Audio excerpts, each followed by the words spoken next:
Bismillahirrahmanirrahim. Assalamualaikum warahmatullahi wabarakatuh. Bapak-bapak, ibu-ibu, mas-mas, mbak-mbak, khususnya adik-adikku sekalian yang dirahmati Allah dimanapun Anda berada. Kembali di IIP Channel bersama saya, IIP Wijayanto. Kali ini kita akan membahas tema semua cara mantan melupakanmu justru membuat dia tergila-gila dan minta balik duluan kepadamu. Ya, ada cukup banyak ya cara-cara yang sangat populer yang dilakukan orang untuk melupakan mantannya, dan mungkin saat ini mantan juga melakukan cara-cara itu. Ya, agar bisa segera move on dari kita.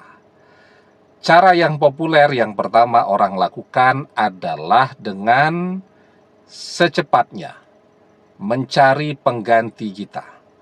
Jadi misal perpisahannya ini benar-benar sesuatu yang alamiah antara kita dan mantan, mungkin karena masih sama-sama emosinya tinggi, rajin bertengkarnya, merasa jenuh dan capek. Kemudian terjadi perpisahan ya.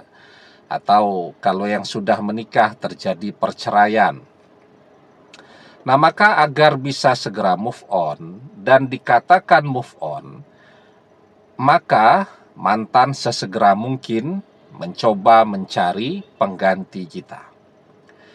Sebuah pilihan yang dilakukan dengan tergesa-gesa, biasanya hasilnya akan amat sangat mengecewakan.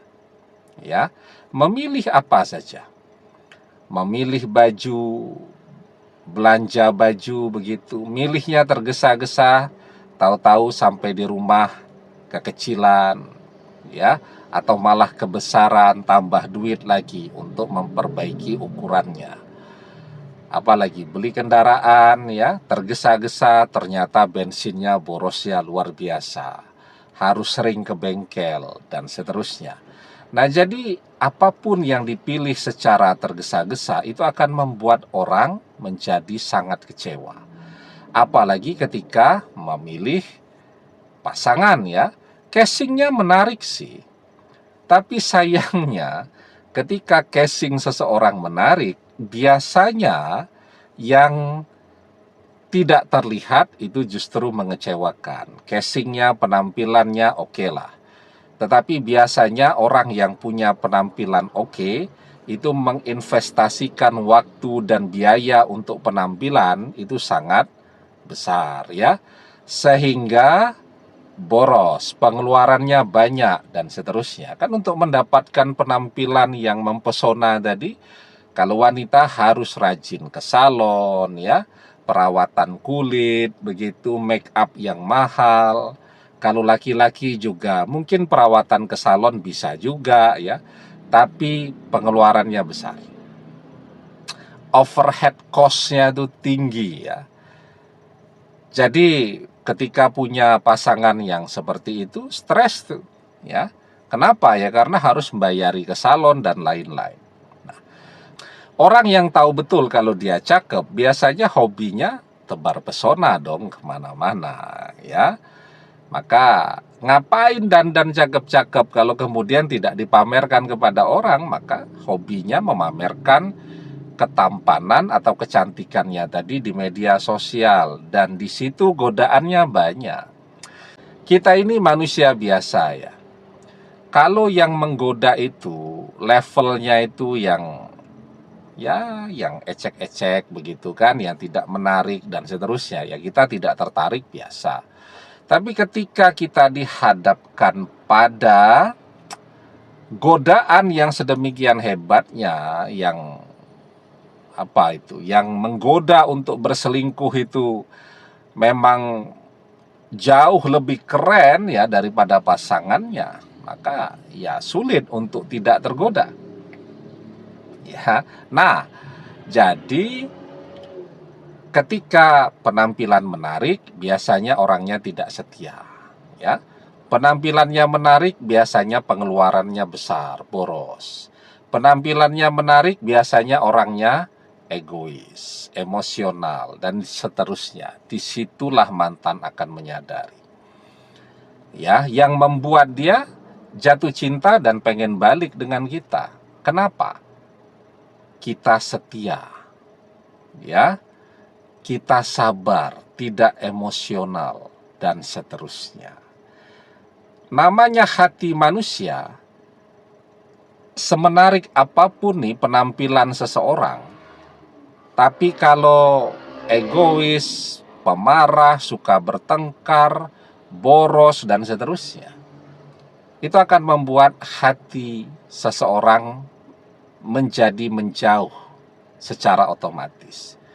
Dan hati ya yang selalu dikecewakan seperti itu, dia akan memberi jarak, ya, dan akan membencinya. Karena hati manusia kan tabiatnya akan selalu mengingat, mencintai orang yang baik, mencintai, setia, dan tulus kepada dia. Jubilatil qulub ala hubbi man ahsana ilaiha wa bughdi man assa'a ilaiha. Tabiat hati akan selalu condong mencintai orang yang baik kepadanya dan membenci orang yang tidak baik kepadanya. Nah, itu. Ya, jadi ketika mantan berusaha melupakan kita dengan cara mencari pengganti kita, dia akan sadar ya bahwa kita adalah yang terbaik untuk dia. Dia akan sadar betapa dia sangat mencintai kita dan membutuhkan kita. Yang kedua, cara melupakan yang amat sangat populer adalah dengan cara membenci. Nah, ini yang sangat populer nih. Apa yang mantan lakukan sekarang? Berusaha untuk membenci kita. Maka dia memblokir media sosial kita, ya, telepon kita, tidak mau ketemu kita, ya, kemana-mana terus ngerasani kita tuh kalau ketemu teman-temannya, ketemu teman-teman kita, dan seterusnya. Itu yang dia lakukan. Tujuannya apa? Dia sedang memotivasi dirinya sendiri agar dia bisa membenci kita secepatnya. Harapannya kalau benci, maka dia akan bisa melupakan kita. Tapi begini, ketika seseorang berusaha membenci, maka otomatis dia akan selalu berpikir tentang orang yang dia benci.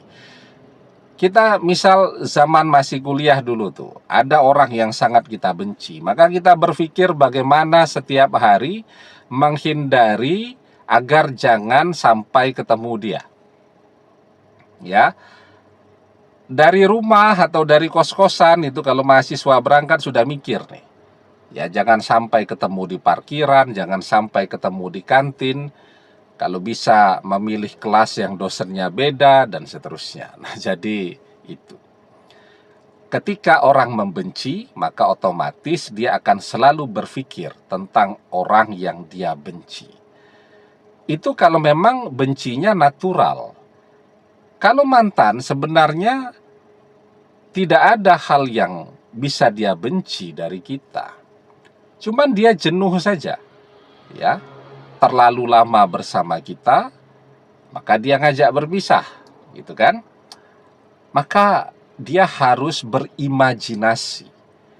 Ya, dia harus membangun sesuatu yang bisa dia benci dari diri kita, dan itu menghabiskan begitu banyak waktu dan energinya. Dan semakin dia berusaha berimajinasi untuk membenci kita, semakin sering dia teringat kepada kita dan semakin kangen dia kepada kita. Ya, itu cara membenci. Dan ketika membenci justru akan membuat orang semakin sering teringat, memikirkan orang yang sedang berusaha dia benci. Apalagi itu, ngerasani kita dengan teman-temannya. Ya, Padahal ketika dia ngerasani kita, kan otomatis dia akan selalu teringat kepada kita lah. Kalau kita tidak punya sesuatu pun yang bisa dia benci, biarpun dia ngerasani apapun, yang muncul di memorinya selalu hal-hal dan kenangan-kenangan indah bersama kita. Jadi semakin sering tuh dia ngerasani kita, semakin kangen dia kepada kita. Ya, padahal tanpa dia sadari, tanda mencintai ketika orang selalu ngerasani, selalu membicarakan orang yang ia cintai. Ya, man ahabba syai'an aksyaru zikrihi. Barang siapa yang mencintai seseorang, pastilah ia akan selalu menyebut-nyebut orang yang ia cintai itu. Ya. Nah, maka segala cara yang mantan lakukan agar bisa segera melupakan kita, justru itu akan membuat dia tambah sering kepikiran kita. Kalau dia sering kepikiran kita, akan semakin kangen dia kepada kita, akan semakin cinta dia. Ya, jadi mantan yang biasanya berusaha melupakan, mantan pula yang biasanya akan ngajak balik duluan. Ya, karena itu kita diajarkan ahbib habibaka khaunan ma'asa ayakuna baqidaka yauman ma. Ketika engkau mencintai, cintai dengan sederhana. Karena bisa jadi esok lusa, orang itu akan menjadi orang yang paling engkau benci. Wa abghid baqidaka khaunan ma'asa ayakuna habibaka yauman ma. Jika engkau membenci seseorang, benci dengan biasa, dengan sederhana. Karena bisa jadi orang yang paling engkau benci akan menjadi orang yang paling engkau cintai. Ya, demikian, semoga bermanfaat. Wallahu a'lam bissawab, billahi taufik wal hidayah. Assalamualaikum warahmatullahi wabarakatuh.